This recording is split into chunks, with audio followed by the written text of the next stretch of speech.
Hello everyone, welcome back to my channel law shorts Telugu. మన previous వీడియోలో section 176 గురించి discuss చేసాం. అందులో సీరియస్ అఫెన్సెస్ని పోలీస్ ఎలా ఇన్వెస్టిగేట్ చేశారో మెన్షన్ చేసింది. దాంతోపాటు 2 రిపోర్ట్స్ గురించి కూడా మెన్షన్ చేసింది. అందులో ఫస్ట్ వన్, కాగ్నిజబుల్ అఫెన్సెస్ సంబంధించిన ఇన్ఫర్మేషన్ పోలీస్కి తెలిసిన వెంటనే ఒక రిపోర్ట్ మ్యాజిస్ట్రేట్కి సబ్మిట్ చేయాలి. సెకండ్ వన్, పోలీస్ నార్మల్ ప్రొసీజర్లో కేసుని స్పాట్కి వెళ్ళి ఇన్వెస్టిగేట్ చేయకూడదు అనుకున్నా, లేకపోతే అసలు కేసుని ఇన్వెస్టిగేట్ చేయకూడదు అని అనుకుని డినై చేసినా ఎందుకు డినై చేస్తున్నారో రీజన్స్తో సహా ఒక రిపోర్ట్ ప్రిపేర్ చేసి ఆ రిపోర్ట్ని మ్యాజిస్ట్రేట్కి సబ్మిట్ చేయాలి అని ఉంది. ఈ రిపోర్ట్స్ని మ్యాజిస్ట్రేట్కి ఎలా సబ్మిట్ చేయాలి, ఎవరు సబ్మిట్ చేయాలి, రిపోర్ట్ సబ్మిట్ చేశాక మ్యాజిస్ట్రేట్కి పవర్స్ ఏమున్నాయి అనేదే సెక్షన్ 177 అండ్ సెక్షన్ 178లో ఎక్స్ప్లెయిన్ చేశారు. Let's start with section 177. Section 177 ఏం చెప్తుందంటే, ఆఫీసర్ ఇన్ఛార్జ్ సెక్షన్ 176లో మెన్షన్ చేసిన రిపోర్ట్ ప్రిపేర్ చేసిన తర్వాత ఆ రిపోర్ట్ని సుపీరియర్ పోలీస్ ఆఫీసర్కి సెండ్ చేయాలి. సుపీరియర్ పోలీస్ ఆఫీసర్ ఆ రిపోర్ట్ను చూసి ఏమైనా చేంజెస్ అవసరం అని అనుకుంటే ఆ చేంజెస్ని చెప్పొచ్చు. ఆ చేంజెస్ చేసిన వెంటనే మ్యాజిస్ట్రేట్కి ఆ రిపోర్ట్ని సబ్మిట్ చేయాలి. ఇక్కడ 2 పాయింట్స్ ఇంపార్టెంట్ ఏంటంటే, సుపీరియర్ ఆఫీసర్ ద్వారానే రిపోర్ట్ మ్యాజిస్ట్రేట్కి వెళ్ళాలి. సెకండ్ ఇంపార్టెంట్ పాయింట్ ఏంటంటే, సుపీరియర్ ఆఫీసర్ ఏవైనా ఇన్స్ట్రక్షన్స్ ఇవ్వాలనుకుంటే వాటిని మెన్షన్ చేసి దానికి తగ్గట్టు చేంజెస్ చేసి ఆ రిపోర్ట్ని మ్యాజిస్ట్రేట్కి సెండ్ చేయాలి. ఇక్కడ సుపీరియర్ ఆఫీసర్ ఎవరంటే, as prescribed by state government. ఈ మీనింగ్తో ఒకసారి బ్యారాక్ చూస్తే ఫస్ట్ సబ్సెక్షన్ ఏం చెప్తుందంటే, every report send to a magistrate under section 176. 176లో చెప్పిన ఇందాక 2 రిపోర్ట్స్ చెప్పాను కదా, అలాంటి రిపోర్ట్ ఏదైనా మ్యాజిస్ట్రేట్కి సెండ్ చేస్తే, if the state government so directs, be submitted through such superior officer of police. Superior officer ద్వారానే magistrate కి సబ్మిట్ చేయాలి.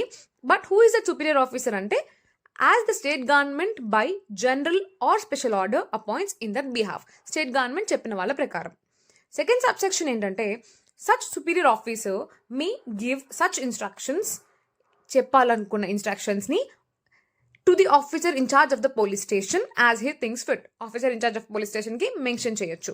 And shall, after recording such instructions on such report, cheppina instructions ni report lo mention chesin tarvata transmit the same without delay to the magistrate. ఆలస్యం చేయకుండా వెంటనే దాన్ని మ్యాజిస్ట్రేట్కి send చేయాలి. This is it with section 177. Report how submitted. ఇందులో report ఎవరికి send చేయాలి, send చేసే ప్రాసెస్లో ఎవరి నుంచి అది క్రాస్ అవ్వాలి అని మెన్షన్ చేశారు. Next section 178. మ్యాజిస్ట్రేట్కి రిపోర్ట్ ఇచ్చిన తర్వాత మ్యాజిస్ట్రేట్కి 3 ఆప్షన్స్ ఉంటాయి. ఫస్ట్ వన్, ఫర్దర్ ఇన్వెస్టిగేట్కి పోలీస్ని డైరెక్ట్ చేయొచ్చు. Second one, preliminary enquiry conduct చేయొచ్చు. ఇక్కడ ఆ ఎంక్వైరీ మ్యాజిస్ట్రేటే కండక్ట్ చేయొచ్చు, లేకపోతే తన సబార్డినేట్ మ్యాజిస్ట్రేట్కి కండక్ట్ చేయమని చెప్పొచ్చు. థర్డ్ వన్, కేస్ని డిస్పోజ్ చేయడం, as said in the BNSS. Further చాప్టర్స్లో ఎలా డిస్పోజ్ చేయాలనేది చెప్తారు, దాన్ని ఫాలో అవుతూ డిస్పోజ్ చేయొచ్చు అని. బ్యారాక్లో సెక్షన్ చూస్తే, power to hold investigation or preliminary enquiry. ఇక్కడ హోల్డ్ అంటే కండక్ట్ చేయడం, అంటే power to conduct investigation. Normal language లాగా హోల్డ్ అంటే ఆపడం కాదు. ఇక్కడ ఎగ్జాక్ట్ మీనింగ్ ఏంటి అంటే, హోల్డ్ అంటే కండక్ట్ చేయడం, ఇన్వెస్టిగేషన్ని కండక్ట్ చేయడం. The magistrate on receiving a report under section 176, మ్యాజిస్ట్రేట్కి 176లో మెన్షన్ చేసిన రిపోర్ట్ వచ్చిన తర్వాత may direct an investigation direct చేయొచ్చు. Or if he thinks fit, at once proceed or depute any magistrate subordinate him to proceed to hold a preliminary inquiry. అంటే తనంతట తనే preliminary enquiry చేయొచ్చు, లేదా తనకు కింద ఉండే సబార్డినేట్ మ్యాజిస్ట్రేట్కి ప్రిలిమినరీ ఎంక్వైరీ చేయమని చెప్పొచ్చు. Or otherwise to dispose of the case in the manner provided in the Sanhita. Third option కింద కేసుని డిస్పోజ్ చేయొచ్చు. ఇన్వెస్టిగేషన్ అవసరం లేదు, ఎంక్వైరీ కూడా అవసరం లేదు అని తను అనుకుంటే, అని మ్యాజిస్ట్రేట్ అనుకుంటే కేసుని డిస్పోజ్ చేయొచ్చు in the manner provided in the Sanhita. Previous సెక్షన్స్లో ఇన్వెస్టిగేషన్ని ఎలా స్టార్ట్ చేస్తారు, ఇన్వెస్టిగేషన్లో పోలీస్కి ఎలాంటి పవర్స్ ఉంటాయి, ప్రొసీజర్ ఏంటి ఫాలో అవుతారు అనేది ఎక్స్ప్లెయిన్ చేశాను.